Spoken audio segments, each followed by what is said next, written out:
Merci beaucoup Pascal pour cette introduction très riche. Donc je vais maintenant passer la parole à Aurélien Barraud.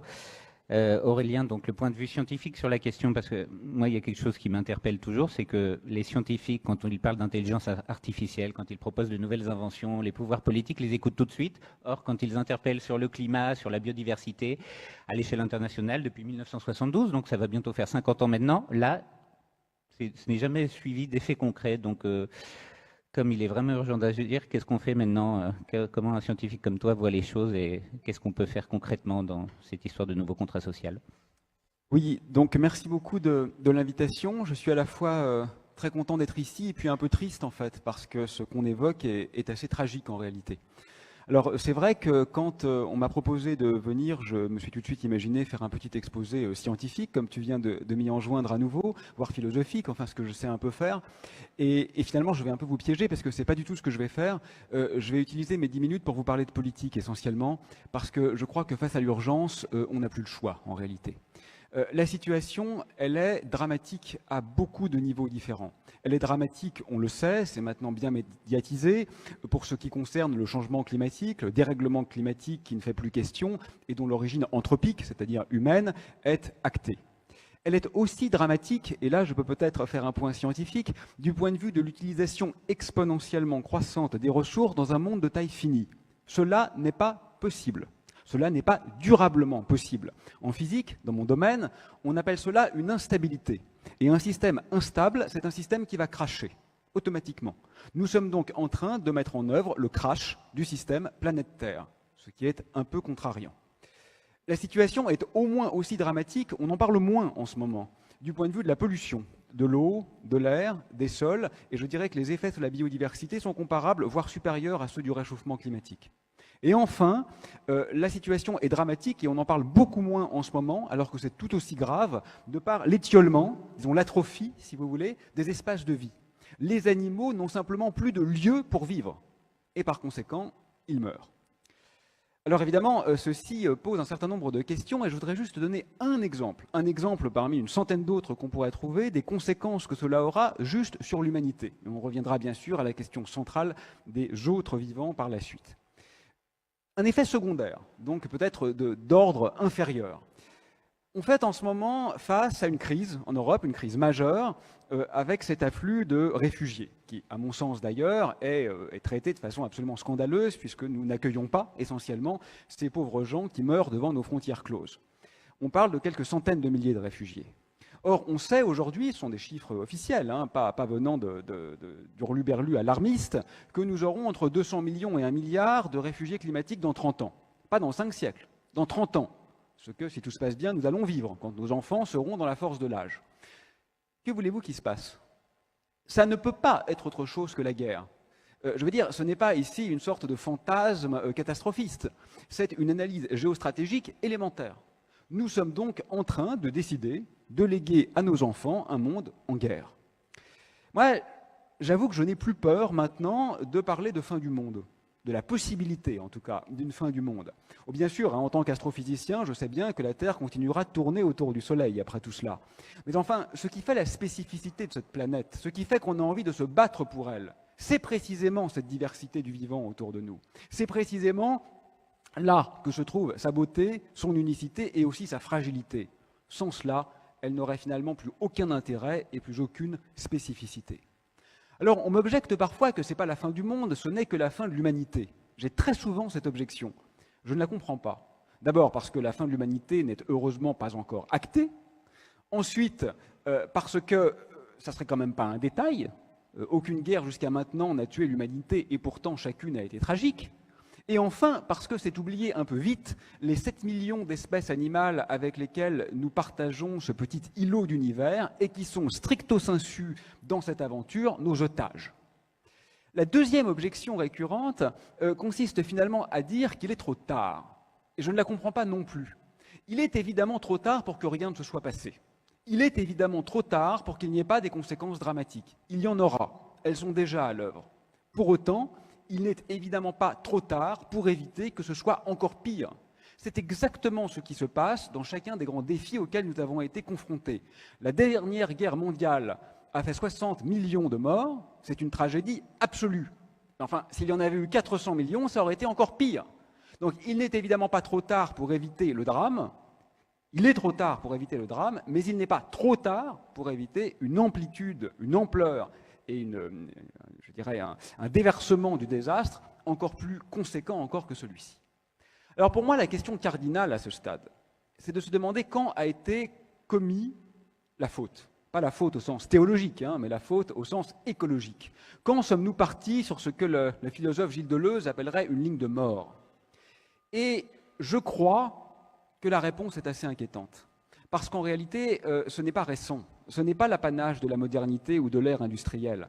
On a aujourd'hui des documents étayés, des études scientifiques très sérieuses, qui tentent à montrer que dans un passé très reculé, quand nous étions encore chasseurs-cueilleurs, dès lors qu'une zone du globe était colonisée par les humains, il y avait une extinction massive de la macrofaune. Je veux dire, bien au-delà des simples prélèvements associés à l'alimentation. Donc ça, c'est un peu contrariant, parce que ce qui semble se dessiner ici, c'est un comportement qui est finalement endémique à ce que nous sommes. Ce qui signifie que l'enjeu n'est pas de renouer avec un passé fantasmé qui n'a jamais eu lieu, pendant lequel nous aurions été dans une sorte d'équilibre bienfaisant avec la nature. L'enjeu est d'inventer un devenir radicalement autre. Cet enjeu est immense. Je ne sais pas si nous saurons relever ce défi, mais je crois que nous serions plus coupables encore de ne pas le tenter. Voilà. C'est la raison donc pour laquelle on a publié il y a quelques jours un appel qui a été bien relayé par le journal Le Monde et par beaucoup d'autres médias, avec 200 personnes qui sont des scientifiques, plusieurs professeurs au Collège de France, membres de l'Académie des sciences, des artistes, des intellectuels, des acteurs. Bon, cet appel ne dit pas grand-chose, parce qu'il est très court, on le voulait percutant, mais il dit quand même quelques petites choses pas totalement négligeables. La première chose que nous avons voulu marteler, et c'est ce que tu as rappelé en introduction, c'est qu'il faut que la réception du sérieux change de camp. On ne peut pas continuer à faire comme si la pensée écologiste était l'apanage de quelques doudingues et le dogme d'une croissance immodérée était l'apanage des gens sérieux. C'est exactement l'inverse. Voilà. Il faut que cette idée pénètre la société. Aujourd'hui, prôner une croissance continue revient exactement à dire on est face au gouffre, accélérons. On ne peut pas continuer comme ça. Ce qui ne remet pas en cause les bienfaits réels qu'il y a eu au niveau de la médecine, de l'hygiène et de l'accès à l'alimentation des pays pauvres dernièrement. Une question complètement différente. Le deuxième point que nous avons souhaité souligner, c'est qu'il faut des mesures politiques, concrètes, coercitives, impopulaires, s'opposant à nos libertés individuelles. On ne peut plus faire autrement. Ça, c'est un sujet débattu. Peut-être certains d'entre vous ne seront pas d'accord avec ça, mais ce que je crois fermement, c'est que l'appel à la responsabilité individuelle est nécessaire, mais insuffisant. Pourquoi? Parce qu'aujourd'hui, tout le monde sait qu'on va à la catastrophe. Les négationnistes sont de plus en plus rares, ils ne sont pas crédibles. Et pourtant, rien ne change. Oui, nous sommes faibles, nous sommes ainsi faits. Si nous sommes en retard et au volant d'une grosse voiture, sur l'autoroute, on roulerait presque tous à 200 km/h si c'était autorisé. Mais en même temps, nous sommes quand même suffisamment sages pour savoir que l'existence de lois qui nous empêchent de le faire, parce qu'on met notre vie et celle des autres en danger, est nécessaire.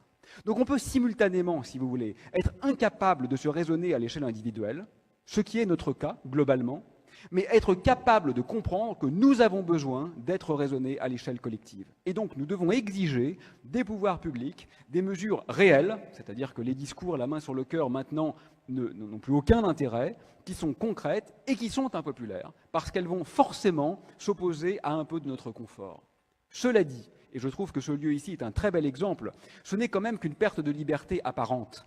Parce que quand on dit à un enfant, à un jeune enfant, je t'interdis de casser ton jouet, bien sûr, on entrave sa liberté de l'action dans l'instant. Mais c'est pour qu'il ait précisément la liberté de pouvoir y revenir par la suite et d'y jouer pendant toute son adolescence. Donc il faut aussi redéfinir nos valeurs dans ce geste. Le troisième et dernier point que nous avons voulu souligner, c'est qu'il faut harceler le pouvoir politique pour que l'écologie soit considérée comme une priorité. Ça ne peut plus être une préoccupation de quatrième niveau, comme c'est le cas jusqu'à maintenant. Ça ne peut simplement plus l'être. Et ça, je crois que c'est très important que nous martelions la nécessité qu'il en soit ainsi. Dans cet appel, signé par beaucoup de personnalités, nous disons explicitement que plus aucun pouvoir politique qui ne ferait pas de l'écologie sa priorité n'est aujourd'hui crédible. Voilà. Une formation politique, une gouvernance politique qui ne fait pas de la sauvegarde du monde sa priorité est simplement ubuesque. Nous n'en voulons plus, elle n'a plus aucune légitimité. Voilà le message que je crois la société doit maintenant marteler. Et là, je crois que l'enjeu est très clair pour les décideurs. Soit ils sont, parce qu'ils savent aujourd'hui plus que tous leurs prédécesseurs, les pires lâches de l'histoire, et ils auront une responsabilité sans précédent, soit ils sont les premiers héros. Mais pour être les premiers héros, quelques beaux discours et un peu de greenwashing ne va pas suffire. Il faudra se fâcher, il faudra s'opposer au lobby, il faudra prendre des mesures difficiles. C'est très exactement à eux qu'appartient maintenant de prendre cette responsabilité. C'est exactement pour ça que nous avons créé le politique. Le politique sert à ça, à nous sauver de ce type de situation. S'ils ne le font pas, ils ne servent à rien. En conclusion, j'ai vu hier une tribune dans Les Échos. Les Échos, c'est quand même pas exactement un journal anarcho-communiste à tendance écolo, qui expliquait que notre inconséquence écologique était une folie, je cite, et que le comportement actuel de la France qui ne suit pas ses propres engagements est une tartufferie. Je cite toujours, on ne peut plus être tartuffe pour ce qui est de l'avenir du monde. On ne le peut plus. Hier, une autre tribune a été publiée dans Libération, signée par de très nombreux scientifiques. Je crois qu'il faut envahir l'espace médiatique. Médiatique et au-delà, il faut le faire, évidemment. Alors l'enjeu, et je conclus sur ces mots, j'aime assez qu'il soit placé sous l'égide d'un nouveau contrat social avec le vivant. La figure tutélaire de Rousseau est assez bienvenue parce que vous savez qu'il y a deux contrats sociaux chez Rousseau. Il y a celui par lequel, en quelque sorte, le peuple s'aliène dans l'autorité du souverain, et il y a celui par lequel le peuple se fonde en tant que tel. Et c'est ce qu'évoquait Benjamin en introduction. Je crois qu'aujourd'hui, le défi, c'est bien sûr de déconstruire un certain nombre de nos valeurs et de notre acharnement technocratique, mais c'est aussi de repenser ce concept de peuple au seul sens qui est aujourd'hui véritablement un avenir, c'est celui de la grande tribu des vivants. Merci.